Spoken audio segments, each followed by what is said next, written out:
Diisukan bangkrut gegara jual mobil mewahnya, Billy Syahputra tanggapi santai, daripada gue minjem.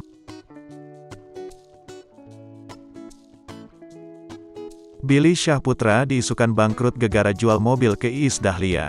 Bagaimana tanggapan adik mendiang Olga Syahputra itu? Billy Syahputra belum lama ini berkunjung ke rumah Iis Dahlia. Kedatangannya ke rumah pedangdut itu lantaran ingin menjual salah satu mobil mewah miliknya. Namun Iis Dahlia langsung merasa curiga dan lantas menyebut Billy tengah bangkrut.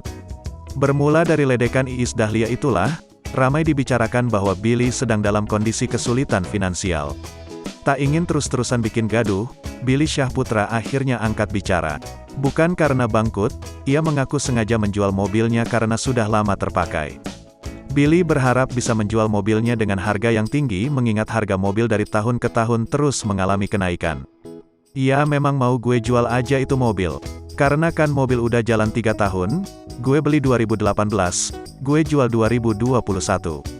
Kalau semakin lama gue jual, lama-lama harga makin turun, katanya, dilansir Tribun Style dari YouTube official Nitnot pada Selasa, tanggal 21 Desember tahun 2021. Selain itu, Billy juga menegaskan bahwa dirinya memilih menjual barang berharga miliknya apabila memang sedang kesulitan ekonomi. Hal itu dirasa lebih baik dibanding dirinya meminta atau berhutang pada orang lain. Pokoknya selagi bisa gue jual, apapun barang yang bisa gue jual deh, ucap adik mendiang Olga Syahputra itu. Daripada gue minta, daripada gue minjem gitu, tambahnya. Billy sendiri tak terlalu ambil pusing terkiat ledekan yang dilontarkan Iis Dahlia padanya. Ya Mama Iis bilang, lu bangkrut, ya itu kan pendapat Mama Iis. Memang gue kan bercandaan sama Mama Iis seperti itu, pungkas Billy Syahputra.